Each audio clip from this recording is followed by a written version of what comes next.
tu cerebro puede entender que algo ya terminó, y aún así tu cuerpo va a reaccionar como si estuviera pasando ahora mismo. Te vas a sobresaltar con un tono inofensivo. Te vas a congelar en una conversación normal. Te vas a quedar numb, apagado, en un momento que debería sentirse seguro. ¿Y cómo se cambia eso de verdad? Esto es The Body Keeps the Score de Bessel van der Kolk. Y la gran promesa de este libro es simple, pero enorme. El trauma no es solo un mal recuerdo en el que piensas. Es un patrón que tu sistema nervioso aprende. Vive en sensaciones, reflejos y reacciones automáticas. Y cuando entiendes cómo se forma ese patrón, puedes empezar a reconstruir seguridad desde adentro hacia afuera. Vamos a recorrer cada capítulo e idea importante para que al final tengas el mapa completo. No un collage motivacional, sino una guía real. San Mateo no creía que tuviera trauma. Para él trauma era guerra, o desastre, o algo lo suficientemente dramático como para merecer esa palabra. Lo de Mateo se sentía más pequeño, más normal. Él estaba bien, tenía trabajo, rutina, una vida que por fuera se veía estable, y aún así su cuerpo lo traicionaba. Un amigo le decía, «Oye, ¿podemos hablar?», y a Mateo se le caía el estómago como si lo fueran a despedir. Un coche tocaba la bocina, y sus hombros brincaban. Su pareja se quedaba en silencio, y la mente de Mateo arrancaba a correr, armando un juicio completo sobre qué hizo mal. Mateo sabía que no tenía sentido. Podía decirse, con lógica, «Estoy a salvo, estoy bien». Y su cuerpo respondía, «No, no lo estás». Ahí es donde vive este libro. El prólogo te pega con una verdad directa. El trauma no es raro. Está tejido en familias, relaciones, trabajos, barrios. Y aunque la gente no lo diga, se nota. En adicciones, en rabia, en numbness, ese apagón emocional, en pánico, en una vergüenza crónica que no tiene una causa obvia. Pero aquí se pone interesante. Van der Kolk no se conforma con explicar el trauma como una historia. Lo trata como un evento biológico, algo que cambia tus alarmas, tus frenos, tu sentido del tiempo, tu conexión con otras personas. Piénsalo como una alarma de humo que quedó mal cableada. Una alarma normal solo grita cuando hay humo de verdad, y entonces no solo sientes ansiedad, organizas toda tu vida para evitar el pitido. Eso era lo que hacía Mateo, sin darse cuenta. No era flojo ni desmotivado. Estaba manejando una emergencia interna. Ahora la primera parte trata de cómo se redescubrió el trauma.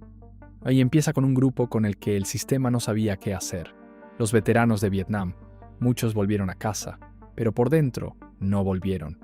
Pesadillas, flashbacks, estallidos, numbness, hipervigilancia, autodestrucción. Y por mucho tiempo, la respuesta social fue básicamente, aguanta y ya.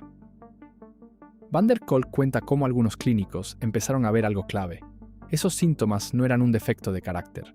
Eran la maquinaria de supervivencia del cuerpo, atrapada en sobremarcha. Y cuando eso hizo clic, el campo cambió.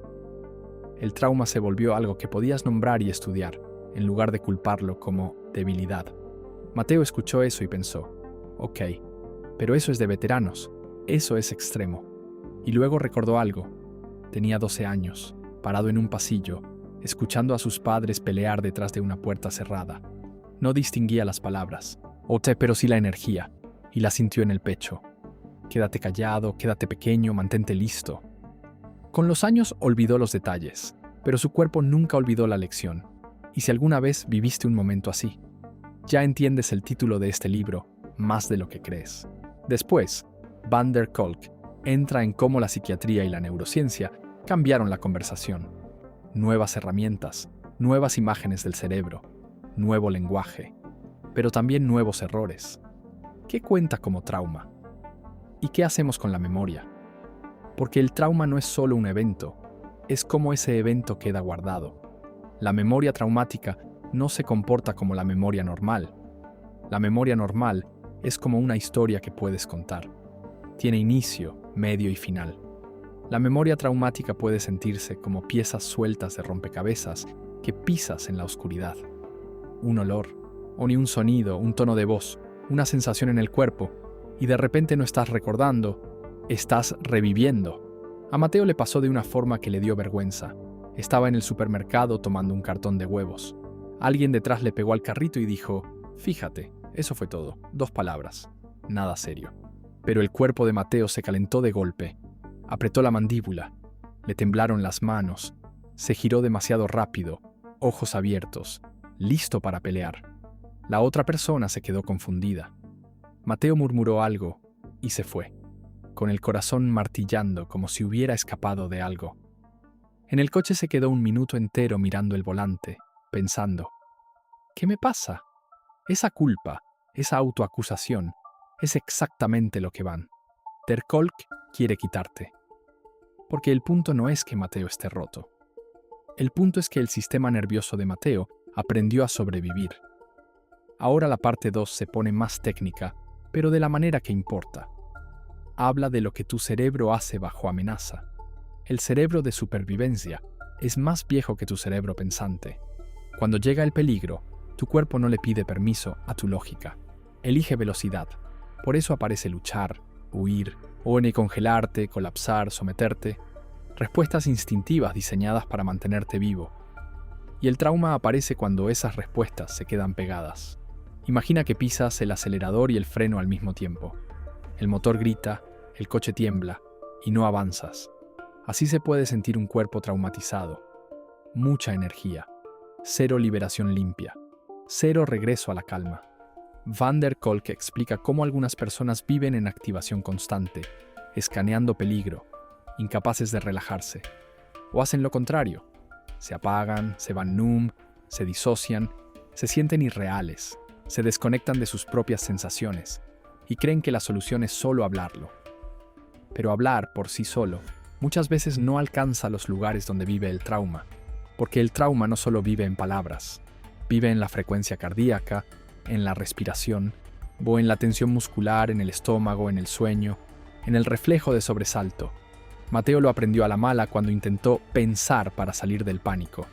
Vio videos, leyó posts, se repitió lo correcto. Y una noche, acostado en la cama con la luz apagada, su mente empezó a reproducir un momento de hace años. Nada nuevo, solo un recuerdo viejo que ni quería. Pero su cuerpo reaccionó como si estuviera pasando en tiempo real. Pecho apretado, manos sudando, respiración corta, y esa sensación rara de estar atrapado dentro de su propia piel. Mateo intentó discutir con eso. Literal, susurró: «Ya, para, no es real». Y a su cuerpo no le importó. Esa es la lección central de esta parte. Mientras tu cerebro de supervivencia se niega a creerla, Van der Kolk explora cómo el trauma puede romper la capacidad del cerebro de integrar la experiencia. O, en simple, puede romper la continuidad. El pasado no se siente pasado, se siente presente. Y cuando el pasado se siente presente, no puedes vivir del todo. Ahora quizá estás pensando: ok, pero ¿por qué algunas personas se recuperan y otras no? Y aquí entra uno de los temas más importantes: la mente de los niños. Esta parte pesa, pero es crucial, porque un cerebro en desarrollo no es solo un cerebro adulto más pequeño. Es un sitio de construcción. Los niños aprenden quiénes son a través de la sintonía, a través de ser vistos, calmados, entendidos, a través del ritmo de la conexión. Y cuando el cuidador también es la fuente de miedo, el cuerpo del niño puede aprender una ecuación aterradora: amor igual peligro. Y luego ese niño crece, puede rendir en la escuela, puede construir carrera, puede sonreír en fotos. Pero las relaciones se sienten como caminar sobre hielo delgado. Pero reconoció un patrón. Tenía el hábito de leer caras como si fueran pronósticos del clima. Si el tono de alguien cambiaba un poquito, Mateo se ajustaba al instante. Se volvía más gracioso, más callado, más servicial, menos necesitado. Lo que fuera para mantener el ambiente estable. Él creía que eso era ser considerado. Pero después de leer esta parte, notó algo. No era consideración, era estrategia, porque su cuerpo aprendió que la estabilidad era algo que había que ganarse. Mateo probó esta idea con un experimento pequeño. Se fue a cenar con 2 amigos. Nada intenso, una noche normal, pero se obligó a hacer una cosa. Dejó de escanear. Cada vez que sentía el impulso de mirar sus caras buscando aprobación, regresaba la atención a su respiración, a sus manos, a la sensación de la silla debajo de él. Al principio se sintió imposible. La mente se le iba una y otra vez. Pero aquí viene lo loco. Después de unos 10 minutos notó un cambio. Sus hombros bajaron. Su risa se sintió más real. No estaba actuando. Estaba ahí. Eso es lo que Van der Kolk señala una y otra vez. Sanar no es solo entender, es volver a aprender presencia. Y si eso suena vago, míralo así. Tu sistema nervioso es como un instrumento musical. Si siempre está afinado para amenaza, va a tocar amenaza, incluso en una habitación segura. No arreglas un instrumento gritándole, lo vuelves a afinar. Despacio, repetido, con paciencia. La parte 4 entra en la memoria traumática. Cómo se esconde, cómo distorsiona, cómo puede salir como fragmentos, como sensaciones corporales, como emociones que aparecen de la nada. Y aquí el libro se vuelve polémico en conversaciones públicas, así que vale la pena ser cuidadosos. La idea central no es que toda memoria sea perfecta, ni que la mente sea una cámara. La idea central es que el trauma puede crear recuerdos que se sienten intensamente reales, pero no se guardan como una historia normal. Pueden ser sensoriales, emocionales, fragmentados y fáciles de activar. Entonces la meta no es forzar una historia perfecta.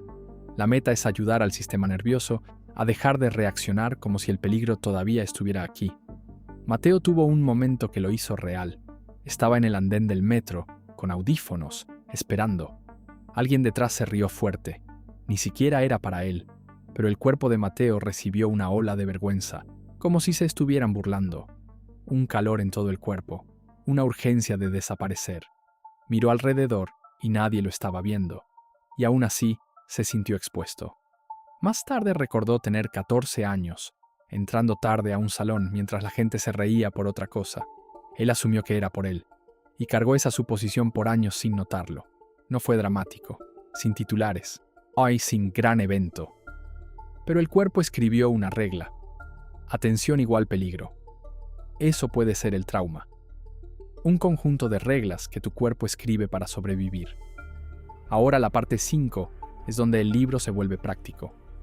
Caminos de recuperación. Y el gran tema de Van der Kolk es que sanar requiere recuperar agencia, volverte dueño de ti, sentir que puedes elegir tus acciones, tu atención, tu cuerpo. Él habla del lenguaje como milagro y como tiranía.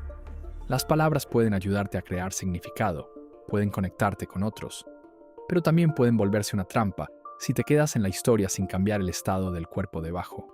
Por eso muchas terapias que resalta no son solo de conversación, son corporales, de ritmo, de sensación, de conexión, porque el cuerpo también es donde se puede reescribir la partitura.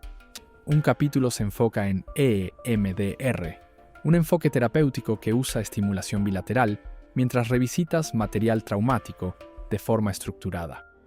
La idea, tal como se presenta, es que puede ayudar al cerebro a procesar experiencias atascadas y bajar la intensidad de los disparadores.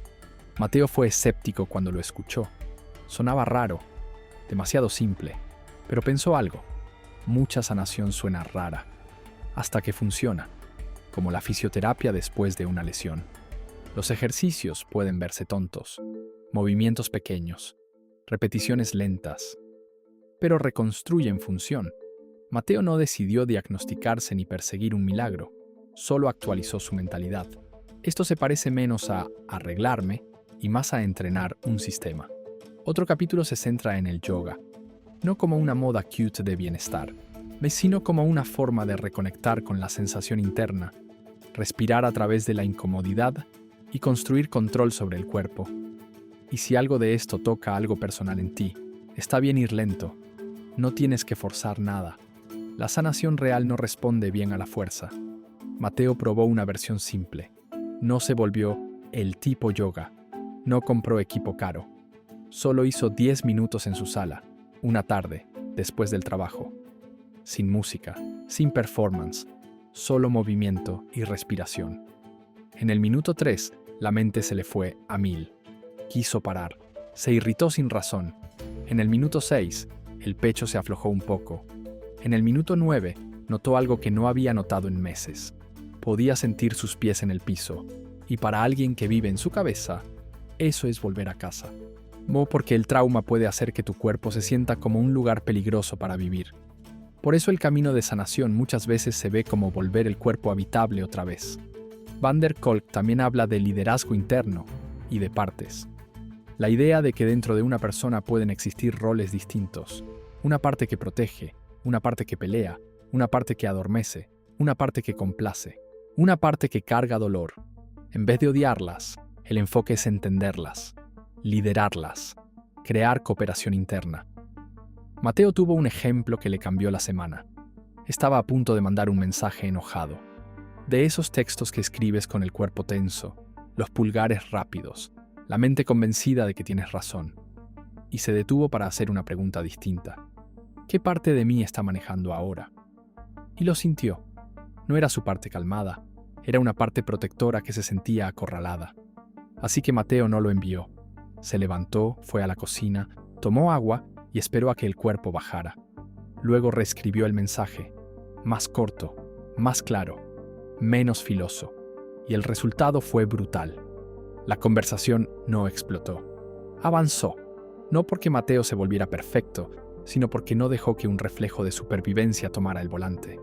Van der Kolk también resalta cómo la recuperación puede pasar por estructura, comunidad y ritmo.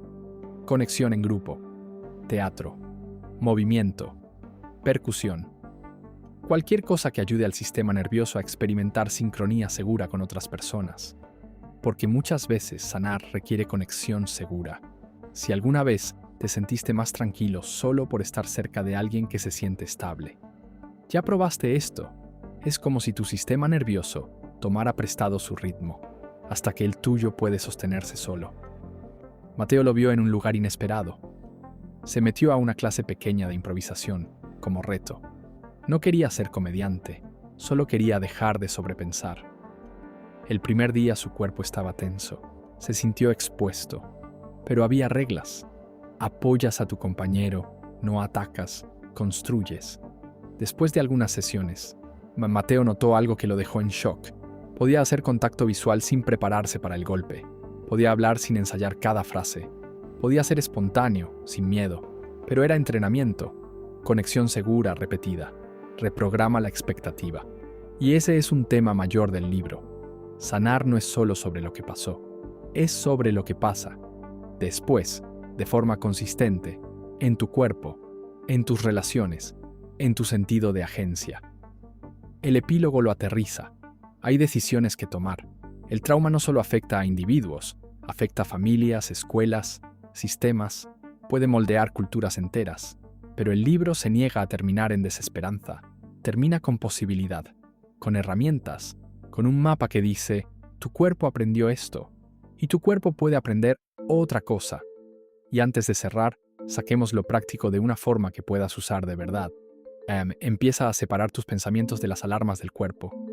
Cuando notes una subida repentina, no preguntes cuál es la explicación perfecta. Pregunta, ¿qué está haciendo mi cuerpo ahora mismo? Mandíbula tensa, respiración corta, manos apretadas. Ponle nombre. Solo nombrarlo ya crea espacio. Practica microseguridad. Elige un hábito mínimo que le diga a tu sistema nervioso. Estamos aquí. Estamos presentes. Siente tus pies por unos segundos. Exhala más lento de lo que inhalas.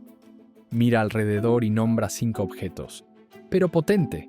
Deja de intentar sanar solo con análisis.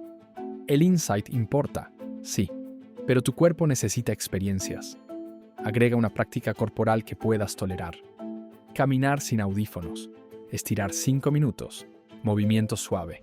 No estás persiguiendo perfección. Estás construyendo contacto. Ponte curioso con tus partes en vez de pelearte con ellas. Cuando sientas un impulso, un apagón, una explosión de enojo, pregunta, ¿qué está intentando proteger esto? Esa pregunta convierte el odio propio en liderazgo. Y si el trauma es una fuerza real en tu vida, no lo hagas solo. El camino más seguro muchas veces es con un profesional calificado y con gente que te apoye. Mereces ayuda que respete tu ritmo y tu dignidad. Porque la meta real no es borrar el pasado. La meta real es vivir en el presente sin que tu cuerpo te arrastre hacia atrás. Eso es todo por hoy. Ojalá te haya servido y te haya dejado algo real en qué pensar. Y que tengas un gran día.